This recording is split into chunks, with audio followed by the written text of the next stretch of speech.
حضرت علی علیہ السلام کی خدمت میں ایک شخص آیا، عرض کرنے لگا، یا علی، اس زمین پر سب سے افضل دن کون سا ہے؟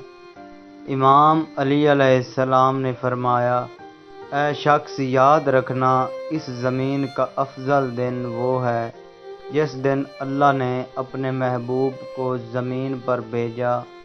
اے شخص، یاد رکھنا، اگر کوئی انسان اس دن سورہ رحمان پڑھ کر جو دعا اللہ کے دربار میں مانگے گا تو اللہ وہ دعا کبھی رد نہیں کرے گا۔